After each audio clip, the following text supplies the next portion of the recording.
Death March the Parallel World Rhapsody is an isekai fantasy action light novel written by Hiro Ainana. This is my optimistic and spoiler-free review of Volume 1, as translated by Yanon. Another day, another isekai series. Does Death March stand above the pack?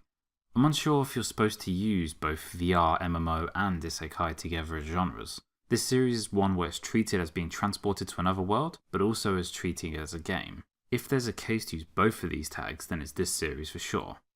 This one features Ichiro Suzuki, who goes by the name of Sato, a programmer who works on phone games, but after a quick doze finds himself in another world.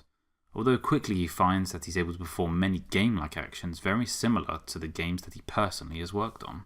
Not much time is spent before diving right into the new world, but at the start of each chapter you get a small piece of dialogue from Sato telling you about parts of his real life. Given Sato's real age of a late 20-something, the events which take place throughout the volume, Sato expectedly handles it all very maturely.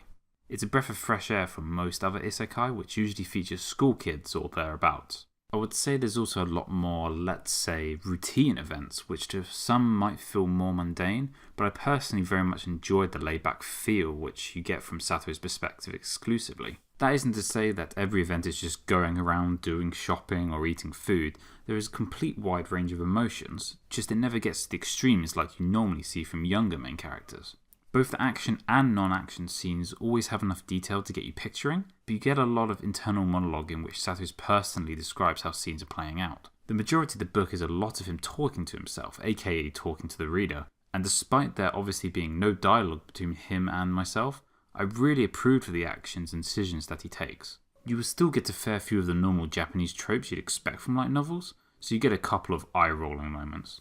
The interactions between other characters and decisions of how Sato decides to interact with them are the core part of the book, so I won't go into too much detail. There's a few who are given the title of major characters, but Sato doesn't have a constant sidekick for the whole story. It remains to be seen if that in later volumes changes.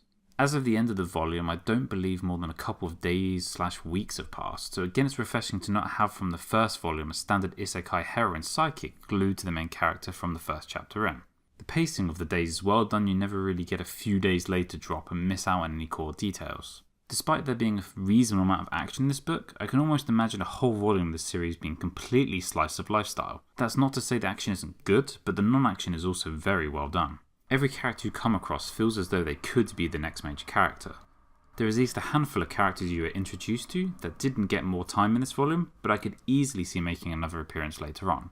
This book I believe is a fairly standard length for a first volume light novel, but every now and then when I glance back at my progress, I never as far as I thought I was. The book feels long, and for me it was a great thing considering I was connected with Sato's internal thoughts. On the flip side, if you don't connect, then the book could easily feel very long-winded.